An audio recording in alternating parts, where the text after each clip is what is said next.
I thought I was just helping an old man on the bus until he walked into my divorce hearing and my husband nearly collapsed. My husband thought he had stripped me of everything, ready to cast me aside like trash.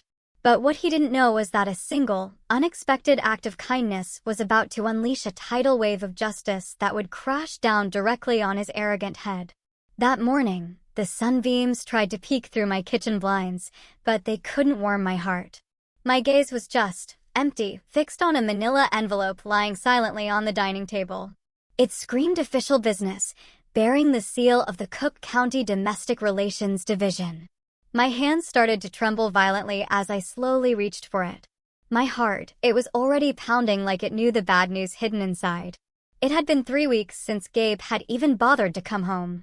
Gabe, the man who once promised forever, who swore he'd be faithful when we had absolutely nothing. But now, his career as a young attorney had soared, his name echoing around Chicago, and his heart? It had turned to ice. He barely answered my calls, always had excuses about working late, and the final, crushing blow was him just leaving without so much as a goodbye. With bated breath, I tore open the seal. My eyes scanned line by line, the stark print on white paper. A summons. For a divorce hearing. Tomorrow morning. My chest tightened, like all the air had been sucked out of the room. Tears blurred my vision, wetting the very paper that confirmed my marriage was failing. The tears hadn't even dried when my phone buzzed. An incoming message. Gabe's name flashed on the screen. That name used to make me smile, make my heart flutter. Now, it just brought a sickening stab to the pit of my stomach. My fingers, still trembling, opened the message. You got the letter, right? Don't forget to show up tomorrow. I expect you to cooperate, Stella. Don't make a scene and don't complicate things. It was so cold. No greeting, no courtesy. As if I were a stranger he'd just met. I took a deep, shaky breath, trying to gather the last remnants of my courage to reply. Gabe, why does it have to be like this? Can't we talk things over first? I have a right to know what I did wrong for you to divorce me so suddenly. His response came almost instantly. This time, the message was longer, but every word felt like a razor blade slicing through my heart. Talk? We have nothing in common to talk about anymore, Stella. Get a clue. Look at me now. And look at you. I'm an attorney at a prestigious firm in the Loop. I meet with high-profile clients, officials, business leaders every day. And you? You're just an ordinary housewife who only knows about the kitchen and the bedroom. You're not on my level anymore. Taking you to work events would just embarrass me. You can't adapt to my world now. I sank weakly into a dining chair, my heart shattering into a million pieces. His honest, brutal confession echoed in my head. I remembered the hard times before. When Gabe was still in law school, and we'd share a single meal because his money went to textbooks. It was me who worked extra hours, sewing clothes for neighbors late into the night to pay for his tuition. It was me who encouraged him when he failed his exams again and again, when he almost gave up. You forgot who was with you from the very beginning, I sobbed, the tears now flowing freely, impossible to hold back. Who sewed your first suit for your job interview? It was me, your wife. Don't talk about the past, Gabe shot back quickly, as if my words were an annoying attack. That was a wife's obligation to serve her husband. And I've already paid you back by giving you food and a decent place to live all this time. So we're even. Listen carefully, Stella. At the hearing tomorrow, I want you to agree to all the divorce demands without objection. As for the marital assets, forget it. The house, the car, the savings, it's all in my name. You have no real financial contribution to their purchase, so don't even try to claim a division of assets. My jaw dropped. How clever he was. The modest house we lived in? The down payment had come from my savings, from sewing day and night before Gabe became successful. But Gabe, this house. I didn't get to finish typing. My phone rang. Suddenly, it was him calling. I answered with trembling hands, afraid, but desperate for an explanation. Hello. My voice was hoarse and weak. Listen, Stella. Gabe's voice was loud, firm, and oozing intimidation. Don't even try to fight this. I'm a lawyer. I know the loopholes. If you dare to claim any assets or complicate this divorce, I'll make sure you don't get a single penny. I'll expose all your faults in front of the judge. I'll make you a disgrace for life until no one even wants to be your friend. What faults, Gabe? I've served you all this time. I never did anything wrong, I sobbed, my heart aching at being accused of things I hadn't done. I can find your faults. That's my specialty, he shouted arrogantly. I can twist the facts until you look guilty. So, if you want a quiet life after the divorce, do as I say. Show up tomorrow, nod your head in front of the judge, sign, and get out of my life. Just take your clothes. Everything else is mine. The call disconnected. He hung up on me. I weakly placed my phone on the table. The dining room suddenly felt so silent, so oppressive. I looked around the modest house, the home I had poured my love into for the past 5 years. The walls I had painted myself, the curtains I had sewn myself. Everything bore the mark of my hands. And now Gabe wanted to snatch it all away just because he felt I was no longer worthy of standing with him at the peak of his success, a success achieved partly thanks to my prayers and sweat. That pain slowly transformed into an oppressive weight crushing my chest. I felt so small, so helpless. My opponent was my own husband, a lawyer who understood the law, skilled with words. What could a simple woman like me do? I had no lawyer I could afford. I didn't know any influential people. Yet, in the midst of that despair, I looked at my reflection in the mirror of the sideboard. My face was swollen, my eyes red and puffy. Should I just give up like this? I asked myself silently. Suddenly, I remembered my late mother's words, be a strong woman and keep your dignity. No, I whispered softly, wiping my tears away harshly. I may be poor now. I may not have an advanced degree like Gabe, but I have dignity. I won't let him trample all over me anymore. Let him have the assets, but I won't let him humiliate my dignity. That night, I couldn't sleep. I spent it packing some clothes into an old duffel bag. I wouldn't take any possessions if that's what Gabe wanted. But I would go to the courthouse tomorrow with my head held high. I would face Gabe. I would show him that while he could divorce me, he couldn't destroy my spirit. Tomorrow was the decisive day. I zipped up my old bag. I had no money for a taxi. Gabe had blocked my access to our joint savings. The only car? Gabe had taken it a week ago. I'll take the CTA bus, I murmured softly. It's okay. I was used to walking and public transit before Gabe became successful. Outside, the night wind blew hard, as if signaling the life storm I would face the next day. I closed my eyes, praying in my heart for God to give me the strength to get through it. Unbeknownst to me, God had already prepared a different scenario. A scenario neither Gabe nor I could have ever imagined. A simple encounter the next morning that would change everything. The morning sun wasn't yet high, but its rays already felt scorching on my skin.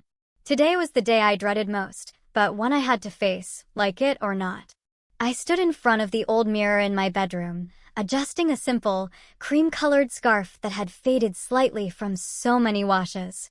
It was a scarf Gabe had given me 5 years ago when he received his first paycheck as a paralegal. Back then, he'd given it to me with a look full of love. Now, it was just a silent witness to the drastic turn in my fate. I chose a modest, long dress with a small floral pattern. No jewelry. My wedding ring had been taken off, placed in the dresser drawer the night before. It felt too heavy to wear that symbol of a sacred union when that bond was about to be forcibly severed by law. I tried to cover my swollen face with a little powder, though the dark circles from crying all night couldn't be completely hidden. I left the house that had been my castle. I closed the door carefully. The key to this house might soon have to be handed over to Gabe, according to his threat yesterday. Just take your clothes. Everything else is mine. Those words echoed again, making my stomach ache. As my feet stepped past the gate, I saw a few neighbors gathered by their mailboxes. I tried to lower my head, hoping to pass without drawing attention, but that hope was in vain. Hey, there's Stella, one woman whispered, just loud enough. All dressed up so early. Where could she be going? They say she's going to her divorce hearing, another said, with that obvious gossipy tone. Poor thing, and her husband is such a successful lawyer. His cars are always new, and his wife has to walk to the courthouse. I wonder if Stella did something wrong to get divorced like this? Could be. Rich people usually look for someone on their level. Maybe Stella didn't take care of herself. That's why her husband found someone prettier. Those sharp words pierced my ears. I felt like screaming to defend myself, to say that I had sacrificed my youth, my smooth skin, and my energy to support Gabe's career until he succeeded. That I didn't take care of myself, not out of laziness, but because I saved household money to buy him expensive shoes, so he wouldn't be embarrassed meeting clients. But I chose to remain silent. My tongue was paralyzed. I just quickened my pace, leaving the group of neighbors who watched me with contempt. The walk to the bus stop was long, about half a mile. I walked along the dusty sidewalk. Private cars zipped past me. The luxury cars reminded me of the one Gabe used to drive. Before, I'd sit in the passenger seat, listening to him talk about his cases. Now, I was just a pedestrian, marginalized by the sun's heat and the road's dust. The heat and dust started to make cold sweat drip down my temples. But the fear in my chest was far more unsettling than the weather. The image of the cold, formal courtroom haunted me. I imagined Gabe sitting there in his expensive suit, accompanied by his well-spoken lawyer colleagues, ready to tear my dignity to shreds with legal arguments I didn't understand. What if I say the wrong thing? I thought anxiously. What if the judge believes all of Gabe's lies? What if they really throw me out without a penny? Where will I live then? That fear was like a monster slowly devouring my courage. I clutched the strap of my bag tightly. I felt so small, like an ant about to face an elephant. Gabe had everything: money, status, legal knowledge, connections.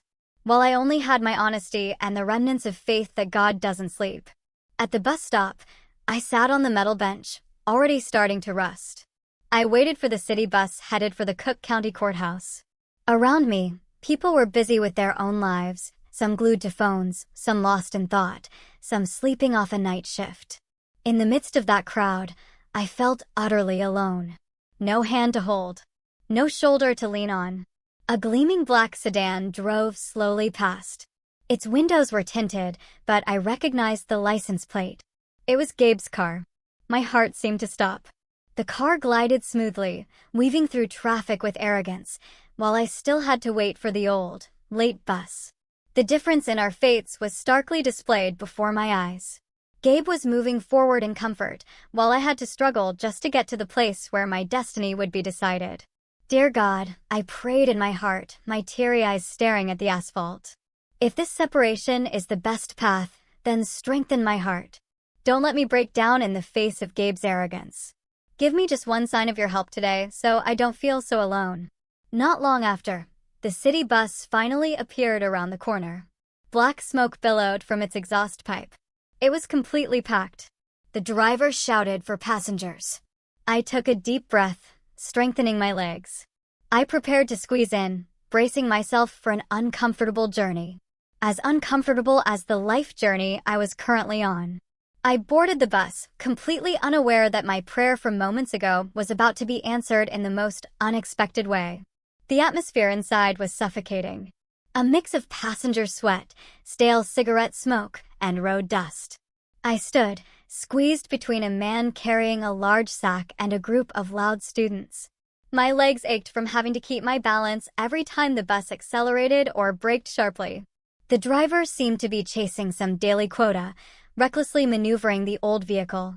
I tried to close my eyes for a moment, to calm the turmoil in my chest, but the blaring horns forced me to stay awake. In front of me, the row of priority seats was full. Ironically, they were occupied by young people engrossed in their phones, pretending to sleep, or wearing headphones, as if closing their eyes and hearts to the world. None of them cared that there was a pregnant woman standing with difficulty in the back, or an elderly man clinging tightly to a metal pole. The bus slowed again as it approached the stop near the downtown market. The hydraulic door creaked open with a harsh squeal. "Come on, hurry up if you're getting on," the driver yelled, hanging out the side. From the curb, an old man was trying to board with great difficulty. His hair was completely white, his body thin, and he wore a plaid shirt whose color had faded and dress pants that were too loose. His wrinkled hands trembled as he tried to reach the high handrail. His steps were heavy and slow. "Hey, old man, pick it up a little," the driver scolded impatiently. "We're on a schedule." He didn't even get out to help. The other passengers just glanced at him for a moment with annoyed looks before returning to their own business. No empathy. The slow old man was just an obstacle. The old man finally managed to get his foot onto the bus floor, breathing heavily.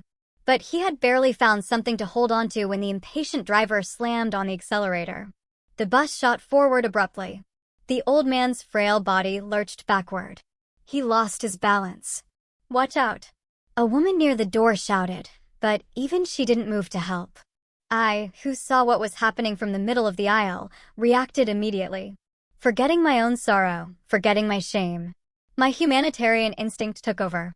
With surprising agility, I pushed through the other passengers and caught the old man's arm just before he fell backward toward the still open door. "Be careful, sir," I exclaimed, supporting his weight with all my strength. My hands, gentle but firm, held his arm, saving him from a fatal accident. The old man seemed to be in shock, his face pale, his breathing ragged. He looked at me with eyes that still reflected lingering panic. Thank you, my dear," he said in a hoarse, trembling voice. I gave a small, sincere, reassuring smile. "You're welcome, sir. Hold on to me." Then I looked around for an empty seat. Nothing. All were taken.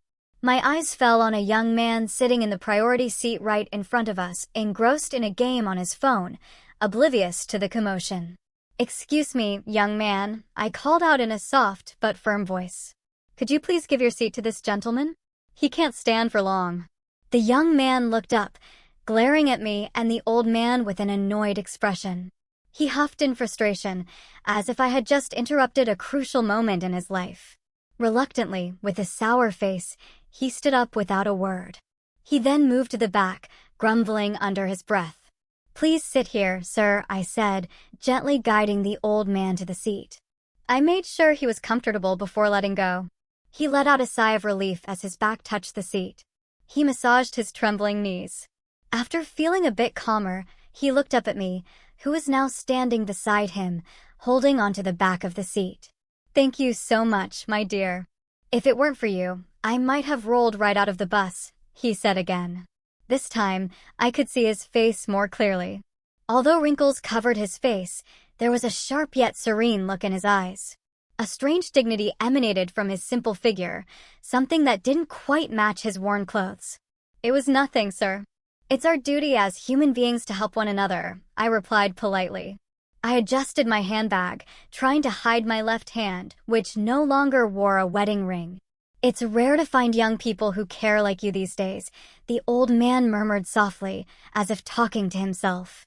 His eyes then scanned my appearance from head to toe. He saw my simple but neat clothes, my pretty face that held a deep cloud of sorrow, and my swollen eyes. This old man, whose name was Arthur Kessler, wasn't just some random person taking the bus. Today, he had deliberately left his luxury car and personal driver at home. He wanted to reminisce about the past, the times when he fought for justice from the ground up, feeling the pulse of the lives of the humble people he often defended in his past judgments. But he didn't expect to nearly have an accident. And he certainly didn't expect to be helped by a young woman who looked like she was carrying the weight of the world on her shoulders. "My dear, where are you headed? All dressed up on a bus?" Mr. Kessler asked, trying to start a conversation. He wanted to know more about this kind-hearted woman. I hesitated. I wasn't used to confiding in strangers, especially when my destination was a place I wasn't proud of. The family court. Shame washed over me. How should I answer? To say I was getting a divorce, that my successful husband was throwing me away? "I have some business to attend to, sir," I replied diplomatically, trying to smile, though my lips felt stiff. Mr. Kessler nodded slowly, as if understanding I didn't want to reveal more. However, his old eyes, which had for decades observed the faces of people in the defendant's box, could read body language very well. He saw unease, fear, and a deep sadness in my eyes. "Your face is clouded, my dear, like the sky outside," Mr. Kessler said suddenly. His voice was as gentle as a father speaking to his daughter. "A good person like you doesn't deserve to look so sad." That simple sentence, for some reason, struck a chord in my heart. The defenses I had built up since morning slowly crumbled in the middle of the noisy bus and indifferent crowd. The sincere attention from this unknown old man made my eyes well up again. I turned my face toward the window, holding back my tears so they wouldn't fall in front of everyone. This unexpected encounter was beginning to open a small crack in my frozen heart. The city bus lurched forward, navigating through the morning traffic, pollution, and the roar of the diesel engine. The conversation between Mr. Kessler and me flowed slowly, creating its own pocket of tranquility amidst the hustle and bustle of other passengers. I took a deep breath, trying to push away the tightness that was once again squeezing my chest because of his question. I looked at Mr. Kessler's face again. It reminded me of my late father, serene, full of the lines of experience, radiating a sincerity that was hard to find in this big city. I didn't know what prompted me, but my walls of defense gradually came down. Maybe it was because I was tired of keeping everything to myself. Or maybe because I felt I would never meet this old man again after today. So there was no harm in sharing a small part of my burden. "I'm going to the Cook County Courthouse, sir," I finally answered in a quiet voice, almost a whisper so other passengers wouldn't hear. My eyes again looked down sadly at the tips of my worn shoes. Mr. Kessler was silent for a moment. He didn't seem surprised, but his expression grew more serious and full of empathy. He shifted slightly in his seat, so he could hear my voice better over the bus noise. "Not to file a marriage license for someone else, I hope?" Mr. Kessler asked carefully, though he could already guess the answer from the aura of sadness surrounding me. I shook my head slowly. A bitter smile formed on my lips. "No, sir. To end my own marriage. Today is my first hearing." A momentary silence fell between us. Only the voice of a street vendor shouting about selling tissues in water broke the awkward silence. "My husband doesn't want me anymore, sir," I continued. This time, my tears couldn't be held back. A single drop fell, landing on the back of my hand, which I was clenching tightly. "He's successful now, an important man. He says I'm not worthy of being with him anymore. That I'm just an embarrassment to his career." Upon hearing that confession, Mr. Kessler's jaw tightened slightly. His wrinkled hand gripped the head of his wooden cane more firmly. As someone who had been immersed in the legal world for decades, he had seen many cases like this. The cliché story of someone forgetting their roots, of loyalty betrayed by the glitter of money and status. However, hearing it directly from a woman as kind and sweet as I still made his heart ache with anger. "He's a fool," Mr. Kessler said suddenly. His voice was firm, though soft. I turned, surprised. I didn't expect such a direct comment from this polite-looking old man. "What do you mean, sir?" Mr. Kessler looked directly into my eyes. His gaze was sharp yet reassuring, as if transmitting a magical strength that made me feel a little stronger. "My dear, in this world there are many people with flawed vision," Mr. Kessler said in a philosophical tone. "They're dazzled by glittering shards of glass in the sunlight, thinking they are beautiful gems. To chase after those pieces of glass, they are willing to throw away the genuine diamond they had held tightly for years. Your husband is one of them. He's so blinded by the glass that he's forgotten he just threw away the most precious diamond of his life." I was stunned. The old man's words were so beautiful, so piercingly true. All this time, Gabe had always made me feel worthless, like trash to be thrown away. But this stranger, whom I had just met 10 minutes ago, called me a diamond. "But I'm not a diamond, sir," I objected quietly. My low self-esteem still dominated my thoughts. "I'm just an ordinary woman. I don't have a high degree. I'm not rich. I'm not beautiful like my husband's colleagues. A pretty face and a degree fade with time, my dear," Mr. Kessler interrupted quickly. "But a sincere heart that dares to help an old man on a bus when she herself is in trouble? That is a rare luxury. That is the real diamond. And believe me, one day your husband will weep bitterly when he realizes what he let go of today." Mr. Kessler's words were like cool water on the barren wasteland of my heart. For the first time since receiving that divorce summons, I felt a little valued. I felt seen as a human being, not as an object that had expired. "Thank you, sir. You are very kind," I said sincerely as I wiped the last of the tears from my cheeks. "I pray that your children will always cherish you because you are a very wise person." Mr. Kessler smiled mysteriously at that blessing. He neither confirmed nor denied it, just gently patted my hand, which was resting on the sea back. Save your tears, my dear. Don't cry for someone who doesn't know your worth. Lift your head. You did nothing wrong. Let the world see that you are strong. Not long after, the bus driver shouted loudly, "Courthouse. Domestic Relations Division. Anyone getting off? Get ready." I was startled. The short journey had passed so quickly. My heart began to pound again as I realized I had arrived at the battlefield. "I have to get off here, sir," I said politely as I said my goodbyes. I quickly stood up and, out of reflex, extended my hand again to Mr. Kessler. "Let me help you move to the side so you'll be more comfortable if more passengers get on." Mr. Kessler also stood up slowly, holding my hand for support. "I'm getting off here, too, my dear." I frowned, puzzled. "You have business at the court, too?" "Yes, I have a small matter to attend to. I thought I'd walk with you," Mr. Kessler replied calmly as he shuffled toward the exit door. "Oh, please don't trouble yourself, sir." "You must be tired," I said, feeling awkward. "It's no trouble. On the contrary, I want to make sure you walk in there with your head held high. Consider it my way of paying you back for helping me earlier," Mr. Kessler said stubbornly, but with a hint of humor. The bus stopped in front of the imposing courthouse building, which felt cold to me. I got off first, then patiently helped Mr. Kessler down the rather high steps. We were now standing on the sidewalk, looking at the entrance of the building, where the fate of my marriage would be decided. The sun was getting hotter, but Mr. Kessler's presence beside me gave me a strange sense of calm. I no longer felt like I was facing the world alone, even though I was only accompanied by an old man I had just met. It felt much better than arriving alone like a loser. I took a deep breath, filling my lungs with new courage. Together with Mr. Kessler, I walked through the courthouse doors, ready to face Gabe and all his arrogance.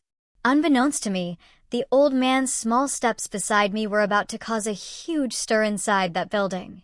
The Cook County Courthouse building stood solid, with large pillars rising as if to affirm that this was where all sacred vows would be tested and decided by the judge's gavel. I entered the building's courtyard, my heart pounding uncontrollably. The air around felt heavy, perhaps from the aura of sadness and anger from the dozens of couples who came here with the intention of separating. Beside me, Mr. Kessler walked slowly but steadily. His wooden cane tapped against the ceramic floor of the lobby with a regular rhythm. Our contrasting appearances drew the attention of a few people. Me, a young woman with a puffy face and simple clothes, walking alongside an old man whose clothes looked worn and out of place in such an elegant government building. Upon reaching the reception desk, I stopped. I felt uncomfortable dragging this man I had just met into the embarrassing drama of my marriage. Mr. Kessler had already been too kind by walking with me from the bus. "Sir, thank you so much for accompanying me this far," I said softly, turning to face Mr. Kessler. "If you have other business to attend to, please go ahead. I don't want to trouble you by having you wait for my hearing, which might take a long time. Besides, the atmosphere here isn't very pleasant for an older person." Mr. Kessler smiled slightly.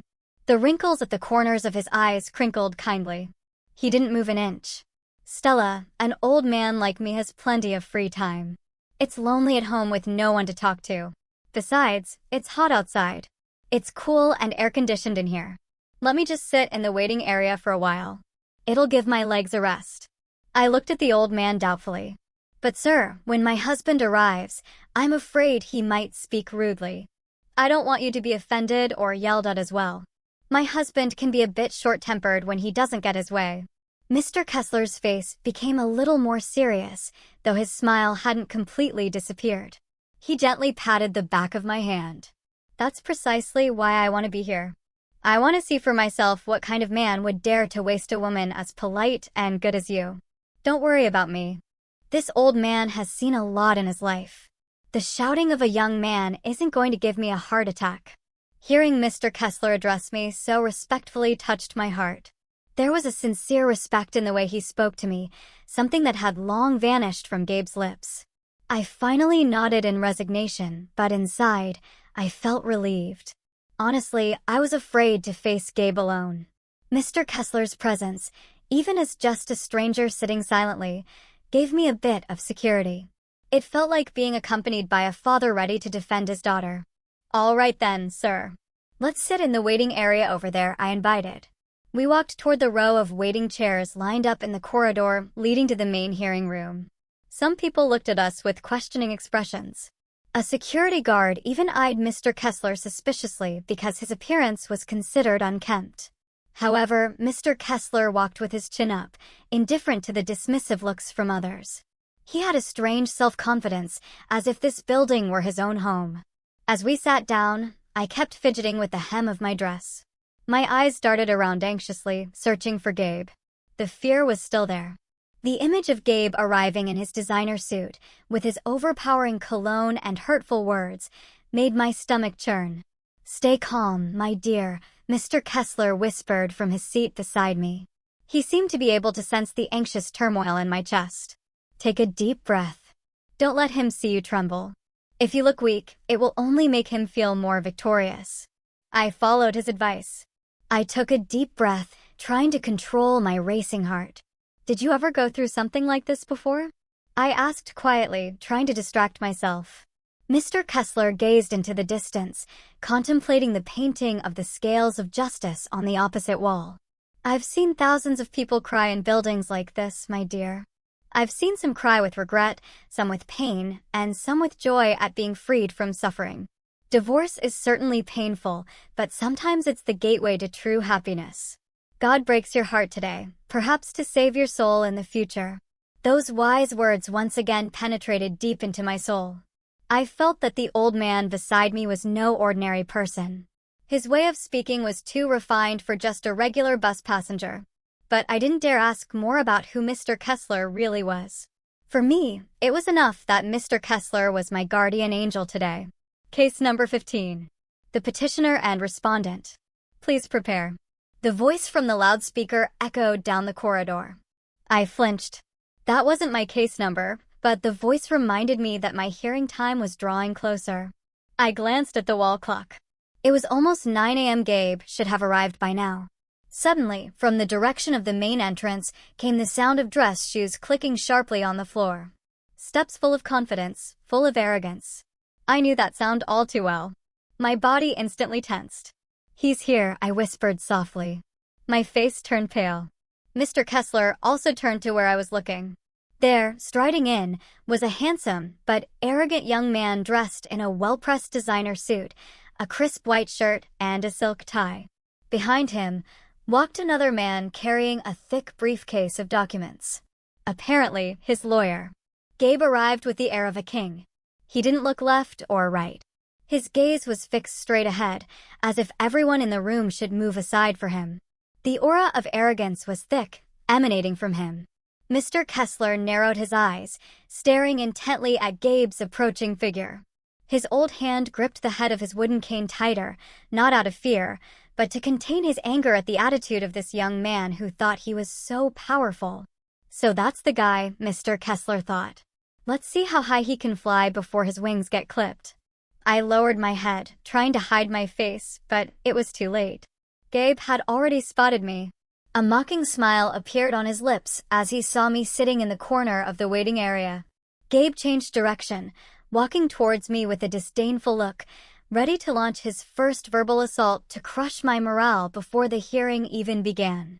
He didn't notice at all the presence of the scruffy-looking old man sitting silently like a statue beside me, observing his every move like an eagle eyeing its prey. The sun was getting higher, but the temperature in the courthouse lobby felt icy to me. Gabe stood right in front of me, his posture exuding an arrogance that seemed to fill the room.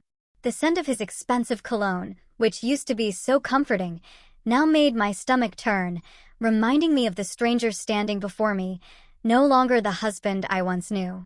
Standing beside Gabe was another equally dapper man.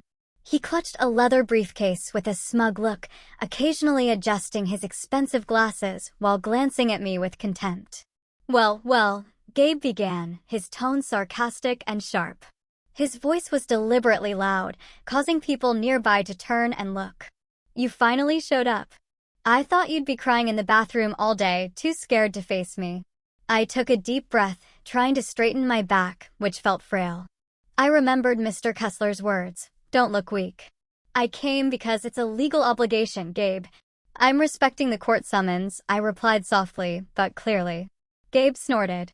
A short, painful laugh escaped his lips. Respecting the law. Oh, listen to you. Get a grip, Stella. Look at your wrinkled, disheveled appearance. How did you even get here? Did you take a CTA bus? Or maybe you walked to get some pity points. You smell like road dust. My face flushed. The shame spread to my ears. Gabe knew my weak spots all too well. I took the bus, Gabe, I answered honestly. The bus? Gabe repeated the word with disgust, as if I had just confessed to eating garbage. He turned to the man beside him. Did you hear that, Leo? The wife of a senior associate at a prestigious law firm rides the city bus. How embarrassing. Good thing that status is about to end. I can't imagine if my VIP clients knew my wife squeezed in with the lower class, sweating all over them. The man named Leo nodded in agreement, a smirk playing on his lips. She's in a different league, Gabe. Your decision is the right one. A woman like this would only be a stain on our firm's top-tier image. My blood boiled with rage. They were talking about me as if I were an inanimate object without ears or feelings. Being humiliated in public by my own husband and a stranger was truly painful. Let me introduce you, Stella, Gabe said, gesturing to his colleague with his thumb, showing no respect for me. This is Leo, my colleague, a top law school graduate, and he'll be the attorney making sure you walk out of this hearing with nothing but the old clothes on your back. So, my advice is, instead of being embarrassed in there by Leo's legal arguments that your small-town brain won't understand, you should just give up now. Gabe snapped his fingers sharply. Leo pulled a thick blue folder from his briefcase and shoved it roughly into my chest, forcing me to take it. Sign this now, Gabe ordered coldly. His eyes were hard, full of intimidation. This is a statement waiving all claims to marital assets. The house, the car, the land. It's all in my name because I made the payments. You were just freeloading. Sign it, and I'll give you $5,000 as charity. Enough for you to go back to your hometown and open a food stall. I looked at the blue folder in my hands, which were trembling with rage. $5,000. Gabe valued my devotion, my sweat, and my loyalty for 5 years, supporting him from nothing at a mere $5,000. Meanwhile, the house we lived in, the down payment, had come from my savings, from sewing day and night before Gabe became successful. I'm not signing it, Gabe, I refused. My voice trembled as I held back tears. We bought that house together. The down payment was my money. I have a right to that house. Gabe's face turned red with anger. The veins in his neck bulged. He hadn't expected the usually quiet and obedient Stella to dare contradict him in front of his colleague. You wretched woman, Gabe hissed, taking a step closer until his face was just inches from mine, trying to physically intimidate me. You want to play rough? You think that little bit of money you had back then means anything? I paid for the rest. You're just a parasite, a leech. Gabe's harsh words hung in the air. His furious eyes were suddenly distracted by the figure of an old man sitting quietly on the bench next to where I stood, the old man in worn clothes with a wooden cane who had been listening silently all along, but who was now looking at Gabe with a strange, cold gaze. Gabe frowned, annoyed by the presence of a stranger spoiling the scene. He waved his hand at Mr. Kessler as if shooing away a beggar. Get out of here, old man. Don't listen in on important people's business. This is a private matter, not a free show, Gabe yelled rudely. Mr. Kessler remained unfazed, simply shifting the position of his cane calmly and then smiling faintly. A smile full of mystery. Please continue, son. I'm enjoying the show. It's not often I get to see someone digging their own grave with their sharp tongue. Gabe stared, his eyes wide with offense. What did you say, you decrepit old man who doesn't know his place? Hey, security, where are you? How can a vagrant get into the courthouse waiting area? He's just a nuisance. Gabe turned to Leo. Leo, call security. Tell them to drag this old man out of here. His smell is distracting me. Gabe, I exclaimed spontaneously, unable to bear seeing Mr. Kessler humiliated like that. I took a step, shielding Mr. Kessler from my husband's glare. Don't be rude to your elders. This man helped me on the bus earlier. He's a good person with far more class than you. Gabe burst out laughing at my defense. So this is your new friend, a vagrant from the city bus? Haha. Oh, Stella, you've really sunk low. Divorced by a top lawyer. And now you're seeking protection from a stinking beggar. Perfect. You two make a great pair. Both equally pathetic. Leo also laughed mockingly, adjusting his tie with an arrogant gesture. Just let it go, boss. It's not worth stooping to deal with this senile old man. It's a waste of time. Just force your wife to sign and let's get this over with. Gabe stopped laughing. His face turned fierce again as he glared at me, ignoring Mr. Kessler, who was still sitting calmly behind. Stella. Listen, Stella, my patience is gone. Sign now or I swear that in that courtroom I will expose all your shameful secrets. I'll make it so you can never show your face in this city again. I froze. Tears streamed down my face. I felt so small in the face of Gabe's power. Behind me, Mr. Kessler slowly stood up. His movements were calm, but radiated a powerful aura of authority, a stark contrast to his worn clothes. Son. Mr. Kessler's voice was deep, resonant, and grave, making Gabe turn instinctively. Are you sure you want to continue with this arrogance? I advise you to speak respectfully to your wife and to your elders, because in the legal world you boast about, ethics are paramount. Gabe glared at Mr. Kessler, his eyes burning. His emotions peaked at being lectured by someone of a lower class. Who do you think you are to give me advice? What do you know about the law? I'm Gabe Mendoza, a skilled attorney from the biggest firm in the city. You're just dust under my shoe. Get out of my sight before I have the guard drag you away. Mr. Kessler just let out a long sigh, shaking his head slowly as if looking at a spoiled, lost child. Gabe had no idea that the shout he had just unleashed was the biggest mistake of his life. He had just awakened the giant whose portrait he worshipped on his office wall, but whose real face he didn't recognize. The atmosphere in the courthouse lobby suddenly fell silent, as if all the air had been sucked out by the escalating tension. Gabe, his pride wounded by the old man's rebuke, snorted rudely. His hand, holding a pen, pointed at Mr. Kessler's face, trembling with suppressed rage on the verge of exploding. Listen to me, old man. Gabe growled, his eyes blazing with threat. I don't care who you are. If you open your mouth again, I'll sue you for harassment. This is between me and my wife, who doesn't know her place. Gabe turned his rage back to me. He grabbed my arm roughly, making me cry out in pain. Gabe, you're hurting me. I whimpered, trying to pull away from his grip. Sign it now. Gabe shouted, forcing the blue folder against my chest. Don't expect some Prince Charming to come and save you. Realize your position, Stella. You are nothing without me. Let her go, the voice boomed. It wasn't from me, but from Mr. Kessler. This time, it wasn't the voice of a frail, weak old man. The voice thundered with authority and a resonant dignity that would make anyone's courage shrink. Gabe was startled. He instinctively released his grip on my arm. Mr. Kessler took a step forward. The sound of his wooden cane hitting the ceramic floor was sharp and piercing. He stood tall, his chest out, as if the weight of age that had stooped his back had vanished. His once dull old eyes now glared at Gabe with a gaze as sharp as an eagle zeroing in on its prey. Since when does Kessler and Partners hire street thugs as senior associates? Mr. Kessler asked, his tone cold and measured. Gabe froze, his eyes widened. The name of the law firm was pronounced with a very specific intonation, one that a common person wouldn't know. Kessler and Partners was his workplace, one of the most prestigious law firms in the country. How do you know the name of my firm? Gabe stammered. His arrogance was beginning to crumble. Mr. Kessler didn't answer. He slowly adjusted the collar of his worn plaid shirt. Then, with a calm but meaningful gesture, he ran his fingers through his white hair, pushing it back. His face was now clearly visible under the lights of the courthouse lobby. The firm jawline, the aquiline nose, and the distinctive mole under his left eye were all clearly visible. Leo, Gabe's colleague standing behind him, suddenly went rigid. The briefcase he was holding slipped from his grasp and fell to the floor with a thud. Leo, what's wrong with you? Gabe turned, confused by his colleague's sudden pale and ghost-like appearance. Leo's body was trembling violently. His eyes were fixed on Mr. Kessler's face with a look of horror, mixed with extraordinary awe.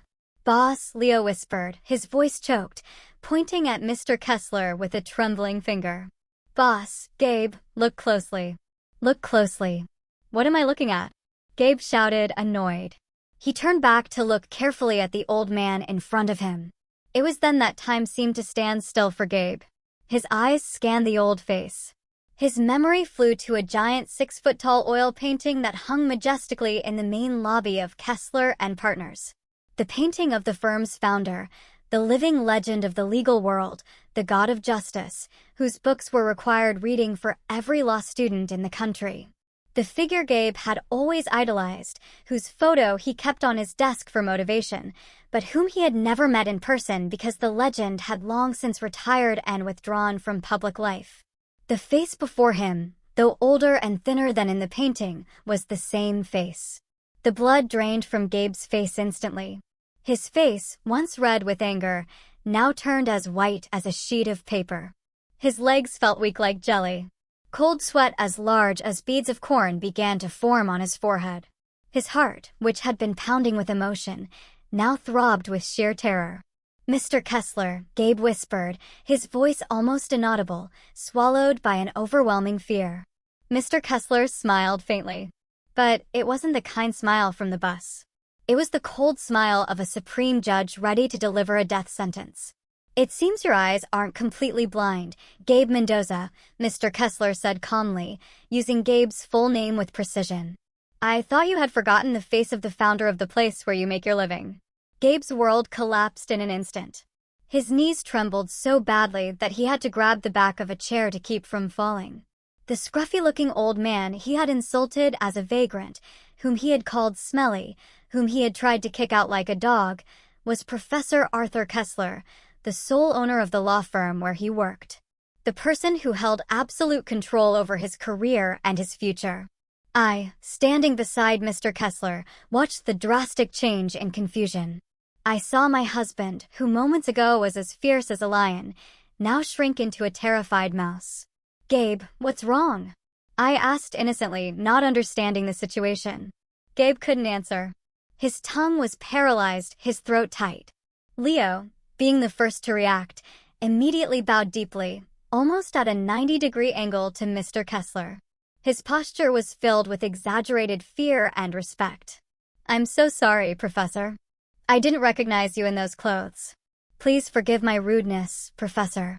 I was just brought here by Gabe. I don't know anything." Leo stammered in a panic, trying to immediately wash his hands of the situation to save himself. Mr. Kessler didn't glance at Leo. His gaze remained fixed on Gabe, who was still petrified with his mouth agape. "You said your wife is an embarrassment because she takes the bus?" Mr. Kessler asked, his voice soft but piercing. "I also took the bus today. Does that mean I'm an embarrassment to you as well?" Gabe shook his head weakly. Tears of fear began to well up in his eyes. No, Professor. No, that's not what I meant. I swear I didn't know it was you. I swear, Professor. If you had known it was me, you would have kissed my feet, is that it?" Mr. Kessler interrupted sharply.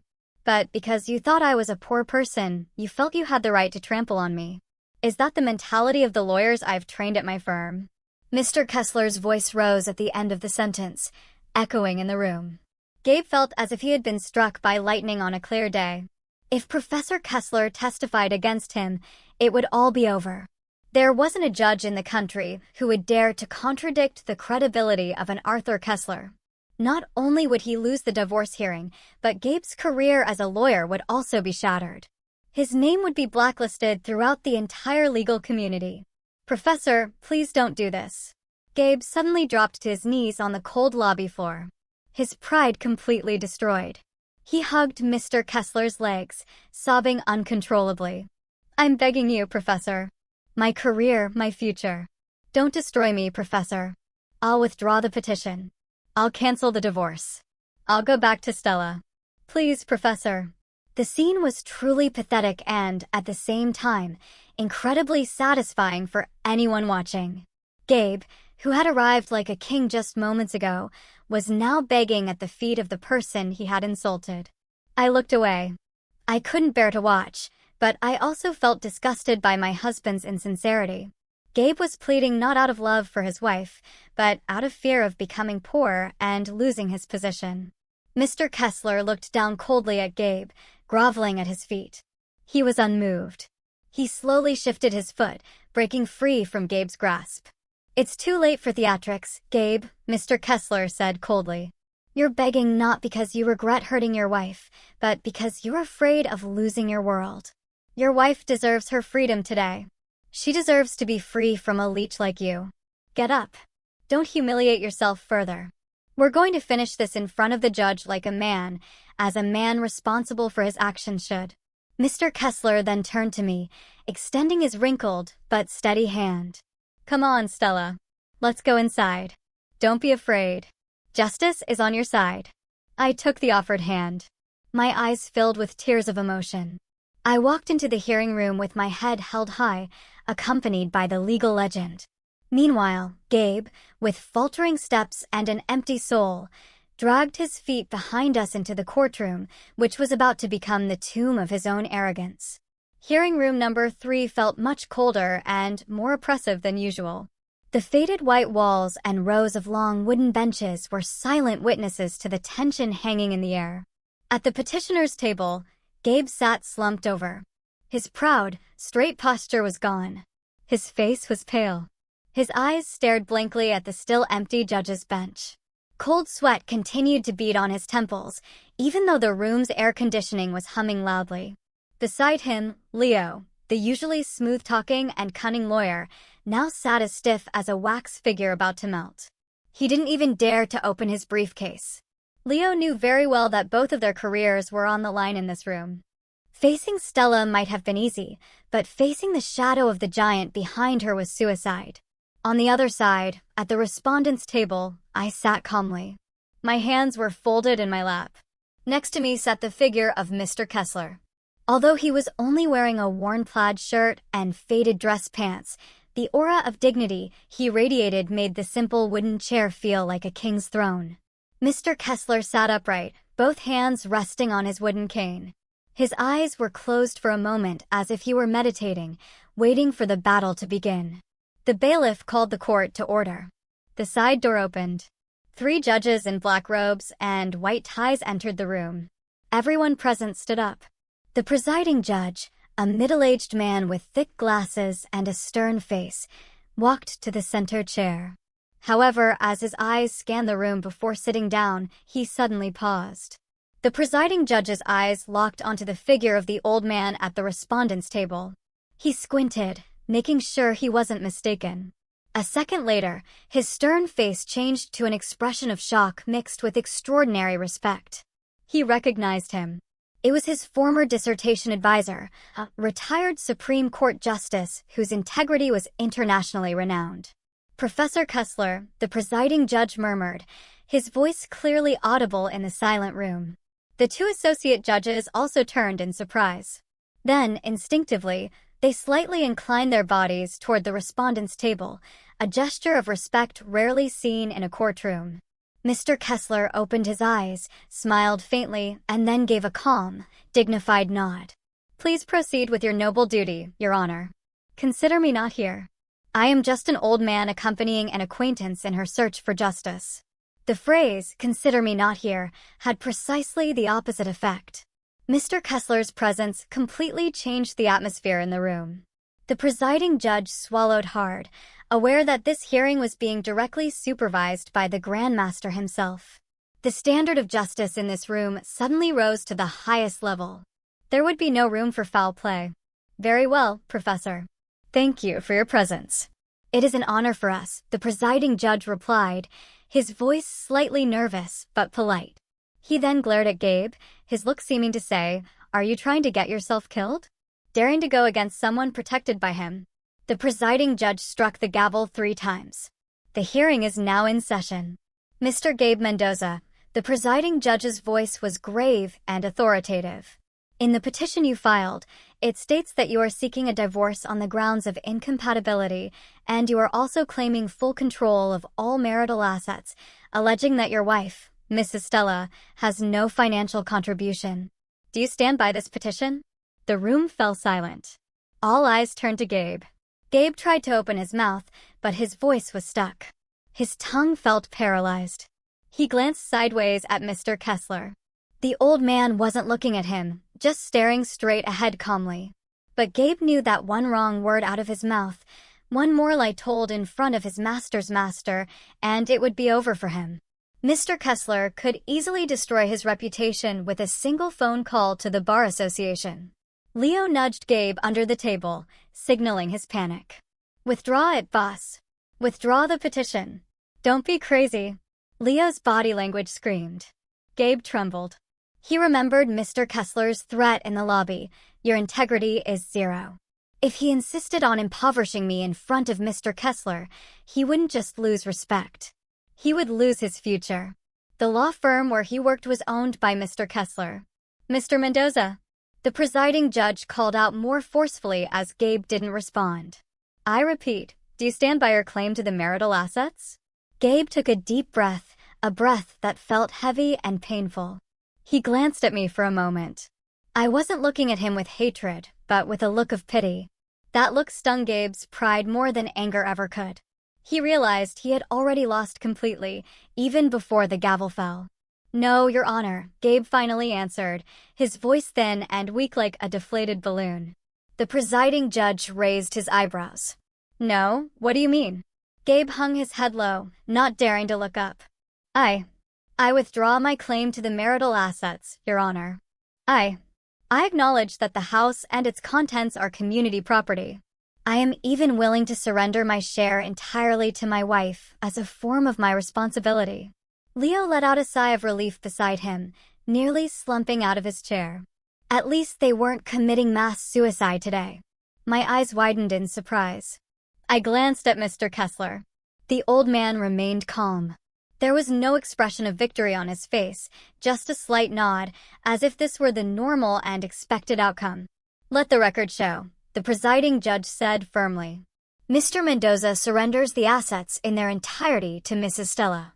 So, what about the grounds for divorce? Do you still insist that Mrs. Stella is not worthy of being with you? This question was a trap.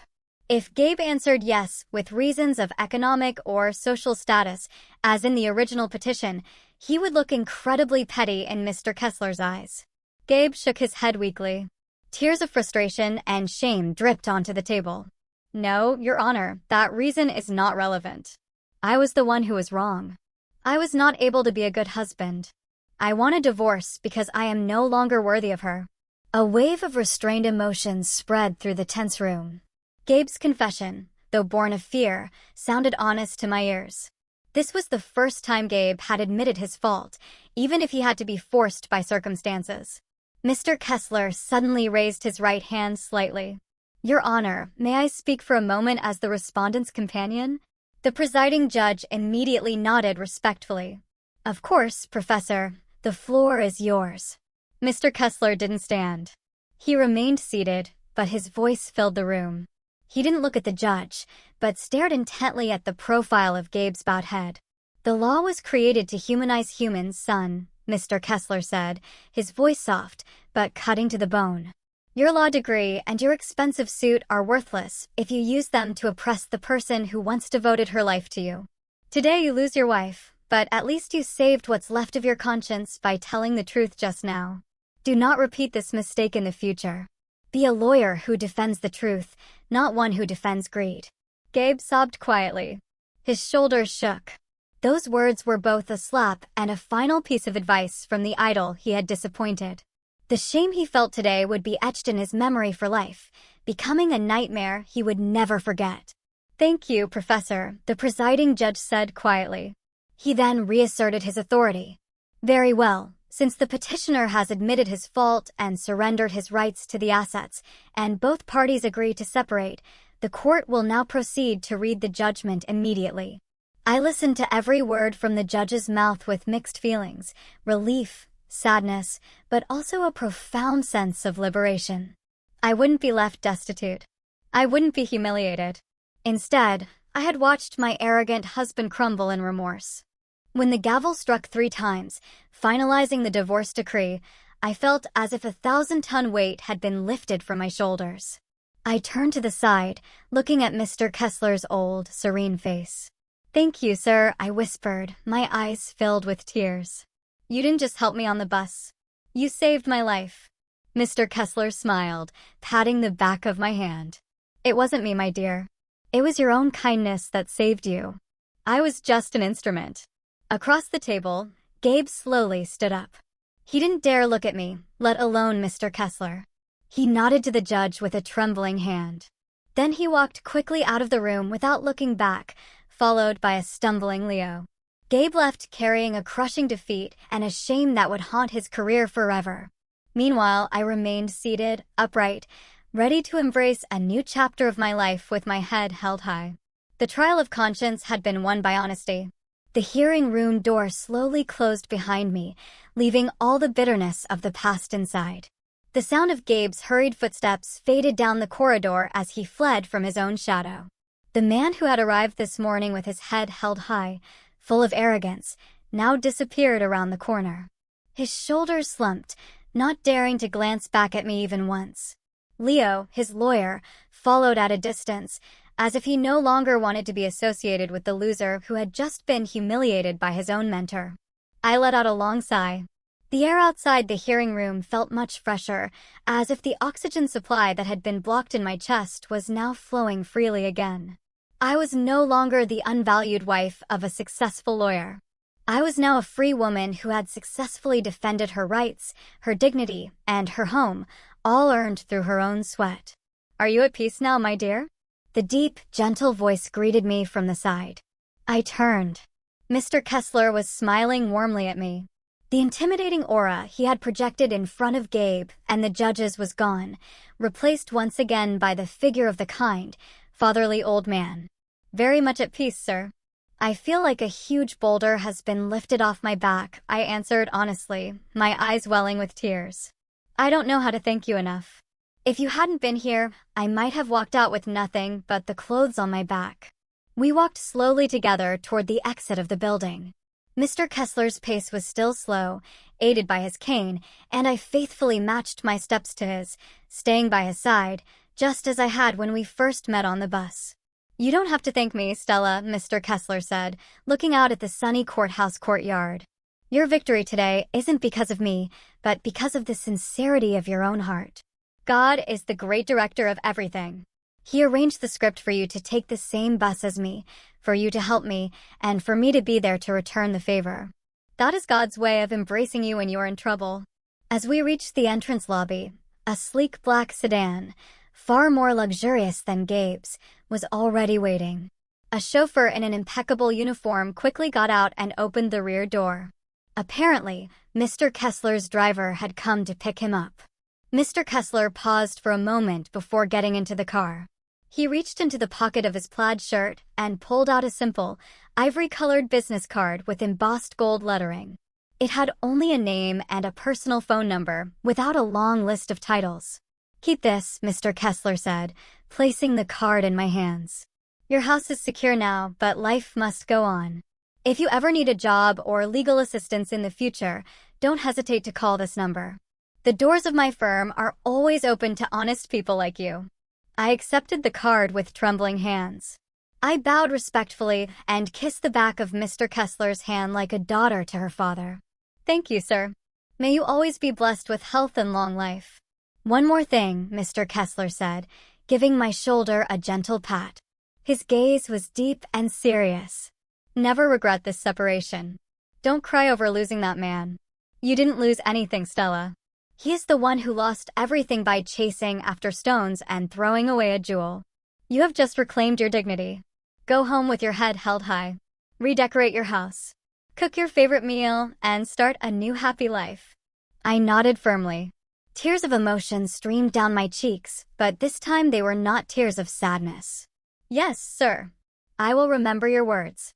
Mr. Kessler smiled broadly and then got into his luxury car. The window rolled down slowly, revealing a final wave from the legal legend before the car pulled away, leaving the courthouse parking lot and driving into the bustling city. After Mr. Kessler left, I stood alone on the sidewalk, But strangely, I didn't feel lonely. I felt whole. I looked toward the street where the CTA bus I had taken that morning was passing by again, its black smoke trailing behind. That old bus, which I once considered a symbol of my poverty, had turned out to be the chariot that carried me to justice. I looked up at the clear, cloudless blue sky. The sun was shining brightly, dazzling, but warm. I touched the pocket of my dress, feeling the texture of the business card Mr. Kessler had given me, the keys to the house that were now legally mine. There was no more fear, no more low self-esteem. Gabe might have status and money, but I had something that money can't buy: courage and a clear conscience. I smiled broadly, the most sincere smile I had shown in the past year. I walked with a light step toward the bus stop, ready to return to my home, my castle, to begin a new chapter. Life is full of surprises, and today I learned that kindness, no matter how small, is never in vain. Justice had found its way home just before sunset.